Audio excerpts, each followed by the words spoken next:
अच्छा मैनिफेस्टो बनाएंगे। ये जन घोषणा पत्र होगा, ये जनता का घोषणा पत्र होगा। हम जनता के बीच जाकर जनता के सुझावों से इस घोषणा पत्र को बनाएंगे। यूके पीसीसी मिशन 2027 @gmail.com करके हमने एक साइट अभी लॉन्च करी है जिस पर हम लोगों से सुझाव मांग रहे हैं। तो सरकार बार बार कह रही है कि ये चुनावी वर्ष है, इसमें तो सब नेता आते जाते रहते हैं। तो मैं उसी सरकार को कहूँगा कि ये चुनावी वर्ष है। आपको 9.5 साल बाद युवा आयोग की याद आई, तो ये चुनावी वर्ष है और आपकी खोखली घोषणा है। पलायन आयोग जो बनाया वो पहाड़ से पलायन करके देहरादून आ गया।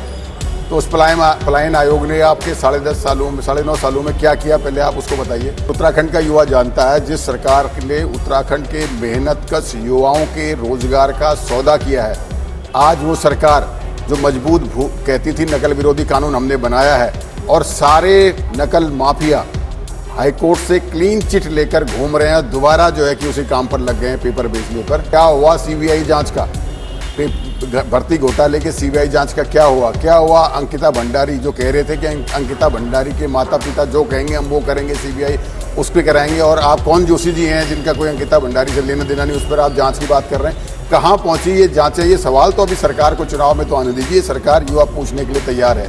उत्तराखंड कांग्रेस ने चुनाव से लगभग 6 महीने पहले मैनिफेस्टो कमेटी का गठन कर दिया है, जिसकी जिम्मेदारी खटीमा विधायक भुवन कापड़ी को दी गई है। सदन में उपनेता प्रतिपक्ष भी हैं और इस वक्त हमारे साथ है भुवन जी। पहली बैठक और पहली प्रेस कॉन्फ्रेंस हुई है मैनिफेस्टो को लेकर, क्या प्लानिंग तैयार की है?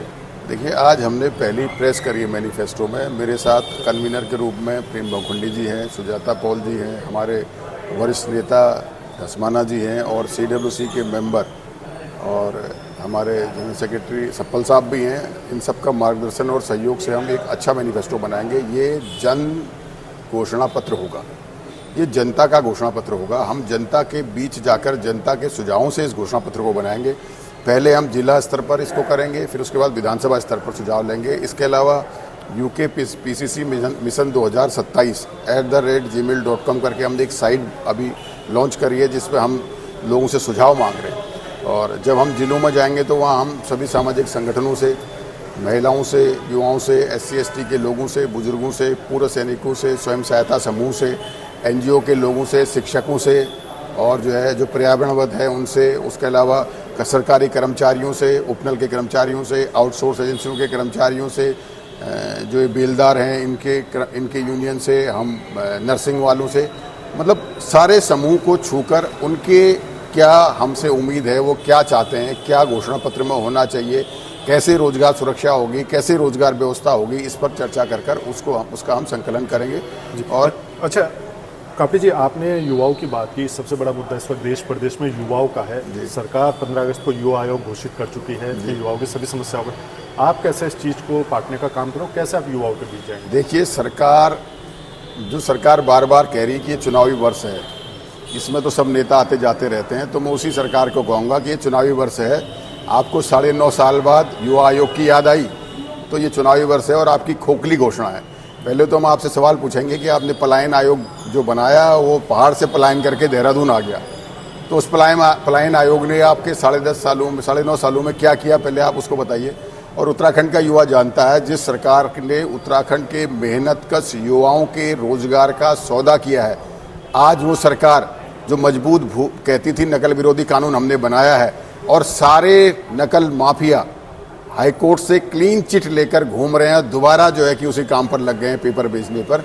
उन युवाओं को पता है कि ये सरकार सिर्फ और सिर्फ झूठे वादे कर रही है। क्या हुआ सीबीआई जांच का, भर्ती घोटाले के सीबीआई जांच का क्या हुआ? अंकिता भंडारी जो कह रहे थे कि अंकिता भंडारी के माता पिता जो कहेंगे हम वो करेंगे, सीबीआई उस पर कराएंगे। और आप कौन जोशी जी हैं जिनका कोई अंकिता भंडारी से लेना देना नहीं, उस पर आप जांच की बात कर रहे हैं। कहाँ पहुंची ये जांच है? ये सवाल तो अभी सरकार को चुनाव में तो आने दीजिए, सरकार युवा पूछने के लिए तैयार है। तो इसलिए जो युवा आयोग की बात है वो खोखली बात है। मुख्यमंत्री जी चुनावी घोषणाएं कर रहे हैं, धरातल पर कुछ नहीं है, ये जानते हैं। और पूरी सरकार ठेके पर चल रही है, ये आप भी जानते हैं और भली बात जानते हैं। उत्तराखंड की सरकार कोई सरकार नहीं है, ये ठेके पर चलने वाली सरकार है और आकंठ भ्रष्टाचार में डूबी हुई सरकार है। ये अपने किए हुए किसी वादे पर भी खरी नहीं उतरी। और खासकर युवाओं के लिए, युवाओं को लाठियां भी याद हैं, युवाओं को झूठे वादे भी याद हैं, युवाओं को सख्त नकल विरोधी कानून के बाद युवा तो जेल चले गए, लेकिन वो अपराधी क्लीन चिट लेकर आ गए, ये भी याद है। युवाओं को ये मालूम है कि उनकी मेहनत का सौदा हुआ है और इस सरकार को उखाड़ फेंकने के लिए युवाओं ने मन बना रखा है, चाहे वो जेएनजी हो चाहे जेन अल्फा हो। जी अच्छा, जिस तरह से मैनिफेस्टो की आप बात करें तो इसे कब तक हम माने कि आप पब्लिक के बीच जाएंगे, कब तक इसका एक मूर्त रूप देने की कोशिश होगी? देखिए, हम चुनाव घोषणा से पहले चुनाव घोषणा पत्र बना देंगे और उस चुनाव घोषणा पत्र को हम जनता के पहले जनता से लाएंगे और फिर जनता के बीच ले जाएंगे। निश्चित रूप से हम घोषणा पत्र को चुनाव से पहले लोगों के बीच ले जाने का काम करेंगे।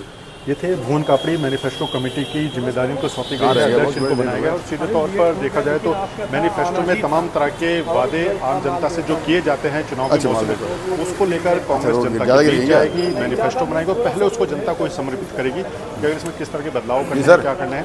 युवा नेता हैं, युवा विधायक हैं और सरकार के युवा आयोग पर भी कई तरह के सवाल भुवन कापड़ी की तरफ से भारी कुर्सी ला रखी किसी ने। अजीत काम्बोज, उत्तराखंड न्यूज़, देहरादून। अच्छा मैनिफेस्टो बनाएंगे, ये जन घोषणा पत्र होगा, ये जनता का घोषणा पत्र होगा। हम जनता के बीच जाकर जनता के सुझावों से इस घोषणा पत्र को बनाएंगे। यूके पीसीसी मिशन 2027 @gmail.com करके हमने एक साइट अभी लॉन्च करी है जिस पर हम लोगों से सुझाव मांग रहे हैं। तो सरकार बार बार कह रही है कि ये चुनावी वर्ष है, इसमें तो सब नेता आते जाते रहते हैं, तो मैं उसी सरकार को कहूँगा कि ये चुनावी वर्ष है। आपको 9.5 साल बाद युवा आयोग की याद आई, तो ये चुनावी वर्ष है और आपकी खोखली घोषणा है। पलायन आयोग जो बनाया वो पहाड़ से पलायन करके देहरादून आ गया, तो उस पलायन आयोग ने आपके 9.5 सालों में क्या किया, पहले आप उसको बताइए। उत्तराखंड का युवा जानता है, जिस सरकार ने उत्तराखंड के मेहनतकश युवाओं के रोजगार का सौदा किया है, आज वो सरकार जो मजबूत कहती थी नकल विरोधी कानून हमने बनाया है और सारे नकल माफिया हाईकोर्ट से क्लीन चिट लेकर घूम रहे हैं, दोबारा जो है कि उसी काम पर लग गए हैं पेपर बेचने पर। क्या हुआ सीबीआई जांच का, भर्ती घोटाले के सीबीआई जांच का क्या हुआ? अंकिता भंडारी जो कह रहे थे कि अंकिता भंडारी के माता पिता जो कहेंगे हम वो करेंगे, सीबीआई उस पर कराएंगे, और आप कौन जोशी जी हैं जिनका कोई अंकिता भंडारी से लेना देना नहीं, उस पर आप जांच की बात कर रहे हैं। कहाँ पहुंची ये जांच है? ये सवाल तो अभी सरकार को चुनाव में तो आने दीजिए, सरकार युवा पूछने के लिए तैयार है।